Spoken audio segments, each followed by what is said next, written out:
नमस्कार दोस्तों, आज मैं सत्य का बोध कराने वाली एक बड़ी ही मधुर पुराण कथा लेकर उपस्थित हुई हूँ। इंद्रदुम्मन की कहानी ऋषि मार्कंडेय जी ने पांडवों को सुनाई थी। यह महाभारत के वन पर्व के 199वें अध्याय में मिलता है। अति प्राचीन काल में एक राजा हुए हैं जिनका नाम था इंद्रदुम्मन। वे बड़े दानी, धर्मज्ञ और सामर्थ्यवान थे। जरूरतमंदों को वे सहस्र स्वर्ण मुद्राओं से कम दान नहीं देते थे। उनके राज्य में सभी एकादशी के दिन उपवास करते थे। गंगा की बालुका, वर्षा की धारा और आकाश के तारे कदाचित गिने जा सकते हैं, पर इंद्रदुम्मन के पुण्यों की गणना संभव नहीं थी। उनके पुण्यों की कथाएं देश देशांतर में ही नहीं, लोक लोकांतरों में भी कही जाती थी। अपने इन्हीं पुण्यों के प्रभाव व प्रताप से वे सशरीर ब्रह्मलोक चले गए। 100 कल्प बीत जाने पर ब्रह्मा जी ने उनसे कहा, राजन, स्वर्ग आदि उच्च पुण्य लोकों के साधन में केवल पुण्य ही कारण नहीं है, अपितु त्रैलोक्य विस्तृत निष्कलंक यश भी अपेक्षित होता है। इधर चिरकाल से तुम्हारा यश क्षीण हो रहा है, उसे पुनः उज्जवल करने के लिए तुम वसुधा तल पर जाओ, क्योंकि धरती की गोद में ही श्रेष्ठ कर्म और उनके श्रेष्ठ सुफल प्राप्त किए जा सकते हैं। ब्रह्मा जी के ये शब्द समाप्त भी न हो पाए थे कि राजा इंद्रदुम्मन ने अपने आप को पृथ्वी पर पाया। वे अपने निवास स्थान कांपिल्य नगर में गए और वहां के निवासियों से अपने संबंध में पूछताछ करने लगे। उन सब ने कहा, हम लोग तो उनके संबंध में कुछ भी नहीं जानते। आप किसी वृद्ध चिरायु से पूछें तो ज्यादा अच्छा होगा। सुनते हैं कि नैमिषारण्य में सप्तकल्पांत जीवी मार्कंडेय ऋषि रहते हैं। कृपया आप उन्हीं से इस प्राचीन बात का संदर्भ लें। राजा मार्कंडेय ऋषि से मिलने पहुंचे और उन्हें प्रणाम करके पूछा, हे ऋषि श्रेष्ठ, क्या आप राजा इंद्रदुम्मन को जानते हैं? तब उन्होंने कहा, नहीं, मैं तो नहीं जानता, पर मेरा मित्र नाड़ी जंघबल शायद इसे जानता हो, इसीलिए चलो उससे पूछा जाए।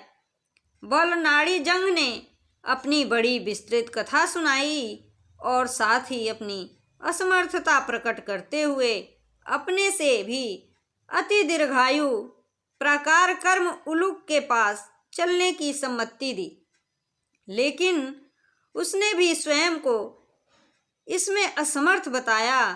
और फिर वे चिरायु गृद्धराज और मानसरोवर में रहने वाले कच्छप मंथर के पास पहुंचे।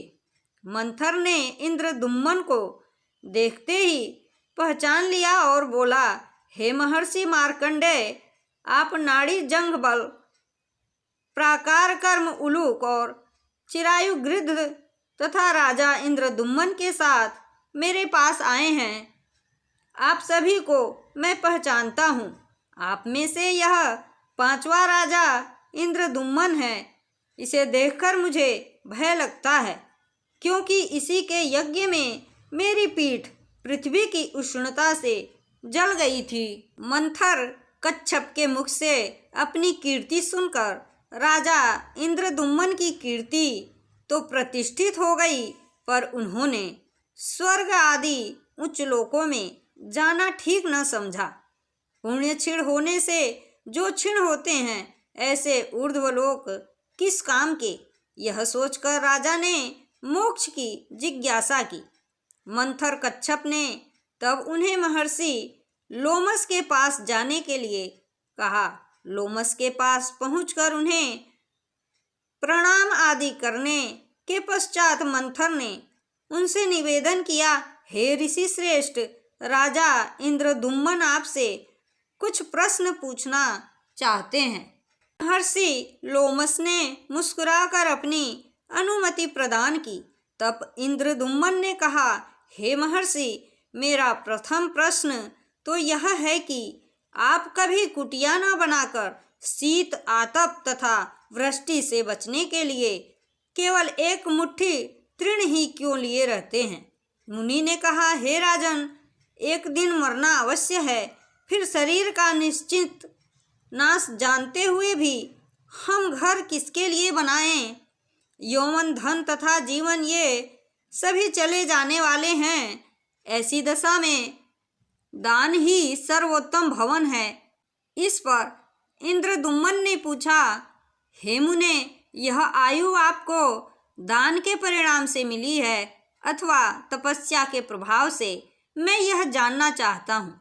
इस पर लोमस ऋषि ने कहा, राजन, मैं पूर्व काल में एक दरिद्र शूद्र था। एक दिन दोपहर के समय जल के भीतर मैंने एक बहुत बड़ा शिवलिंग देखा। भूख से मेरे प्राण सूखे जा रहे थे। उस जलाशय में स्नान करके मैंने कमल के सुंदर फूलों से उस शिवलिंग का पूजन किया और पुनः मैं आगे चल दिया। क्षुधातुर होने के कारण मार्ग में ही मेरी मृत्यु हो गई। अगले जन्म में मैं ब्राह्मण के घर उत्पन्न हुआ। शिव पूजा के फलस्वरूप मुझे पूर्व जन्म की बातों का स्मरण रहने लगा। सारी बातों को जानने के बाद मैंने जानबूझकर मुक्ता धारण कर ली। पिता आदि की मृत्यु हो जाने के बाद सगे संबंधियों ने मुझे निरा गूंगा समझकर सर्वथा त्याग कर दिया। अब मैं रात दिन भगवान शिव की आराधना करने लगा। एक रात स्वप्न में मुझे भगवान शशांक शेखर के दर्शन हुए। उनके वाम भाग में भगवती आदिशक्ति खड़ी थी। भगवान शिव ने मुझसे कहा, पुत्र, ये ही तुम्हारी माता हैं। जीवन का आधार भी ये ही हैं।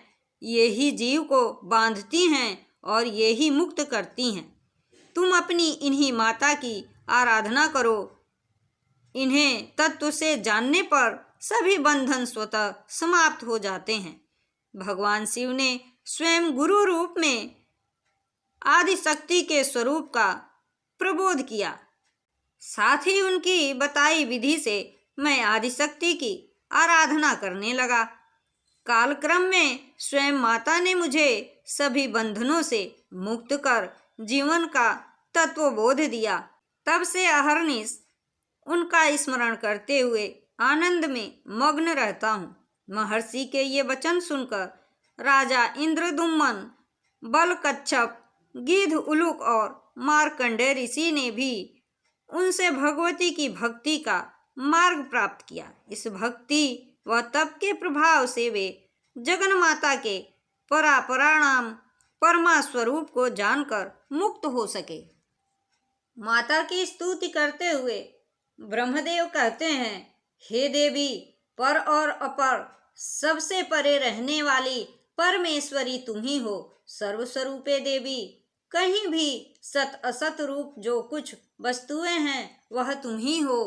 महाभारत काल की यह कहानी हमें सिखाती है कि जीवन में अच्छे कर्म करना कितना महत्वपूर्ण है, क्योंकि अपने कर्मों के हिसाब से ही मनुष्य को फल की प्राप्ति होती है।